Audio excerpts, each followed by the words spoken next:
Assalamualaikum warahmatullahi wabarakatuh.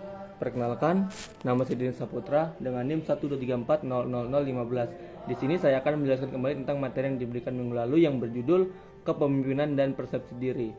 Nah, apa sih itu kepemimpinan? Kepemimpinan adalah menginfluence atau mempengaruhi orang, tidak kurang dan tidak lebih. Nah, seorang pemimpin adalah orang yang mengetahui jalannya. Leadership function atau fungsi dari pemimpin itu ada instruktif, di mana orang yang bersifat sebagai leader itu menginstruksi atau memberikan instruksi kepada anggota-anggotanya. Nah, ada juga konsultatif, di mana seorang pemimpin itu harus dapat menjadi bahan konsultasi daripada anggotanya. Nah, ada juga participate. Nah, seorang pemimpin itu harus berpartisipasi dalam kegiatan-kegiatan yang dijalani oleh anggotanya. Begitu juga dengan delegasi atau delegate. Delegate itu berasal dari kata delegasi yang artinya memindahkan tanggung jawab kepada anggota-anggota yang berkompeten. Nah, untuk prinsipal leadership itu di sini ada inklusif. Inklusif itu diambil dari include yang artinya melibatkan anggota kelompok. Ada juga efektivitas.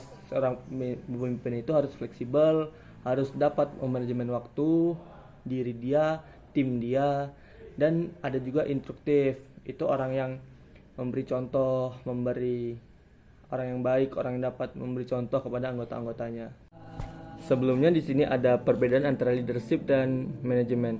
Nah, untuk leadership itu dia lebih ke memberikan arahan, menghadirkan motivasi untuk kelompok formal maupun informal. Sedangkan untuk manajemen itu dia perencanaan dan anggaran, menghadirkan kontrol dan pemecahan masalah, serta hanya untuk kelompok formal dan organisasi saja.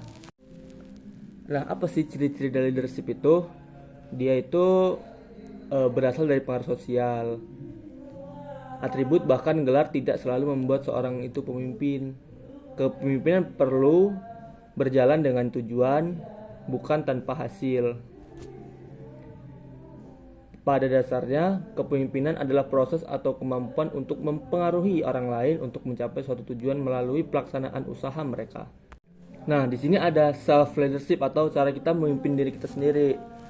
Itu adalah proses di mana kita mengenali diri kita sendiri.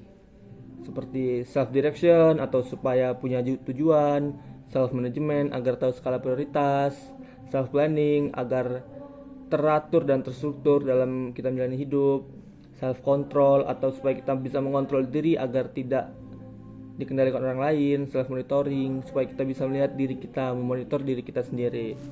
Nah, apa sih tips self development ini, pengembangan diri ini? Menentukan tujuan, memahami dan menyadari diri sendiri, menerima ide dan peluang baru, pertanyakan semua hal yang membuat kamu bingung. Mentorship atau kita harus mencari mentor yang dapat membimbing kita. Temukan kebaikan, keindahan pada orang lain, menghormati orang lain, dan caring people. Persepsi diri. Menurut Dr. Andes Sri Mulyono, persepsi diri adalah melakukan diskriminasi di antara rangsangan-rangsangan serta menginterpretasikan arti-artinya. Menurut KBBI, persepsi berarti tanggapan, penerimaan langsung dari sesuatu atau juga proses seseorang mengetahui beberapa hal melalui penelitiannya. Persepsi meliputi penginderaan, atensi atau perhatian. Interpretasi, proses memberikan makna dalam menjelaskan sesuatu. Apa sih faktor-faktor yang mempengaruhi persepsi?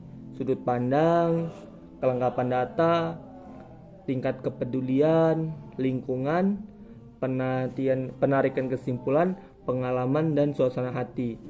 Ciri-cirinya itu bersifat pada subjektif, belum tentu benar, logis atau tidak, bisa saling bertentangan. Nah, di sini ada juga bentuk dan kegagalan persepsi, kesalahan atribusi. Atribusi itu adalah proses internal dalam diri manusia untuk memahami penyebab perilaku orang lain. Ada juga efek halo. Efek halo itu menunjukkan pada kata bahwa begitu manusia membentuk kesan menyeluruh yang cenderung menimbulkan efek yang tidak kuat terhadap sifat spesifik. Stereotip itu adalah atas suatu kelompok secara serampangan dengan menyalahkan perbedaan individual. Prasangka itu adalah kita menduga-duga orang itu seperti apa. Ada juga gegar budaya. Itu adalah ketika kita menjadikan budaya itu sebagai acuan, yang kadang suatu budaya itu bertentangan dengan budaya orang lain. Terima kasih, sekian penjelasan materi dari saya. Wassalamualaikum warahmatullahi wabarakatuh.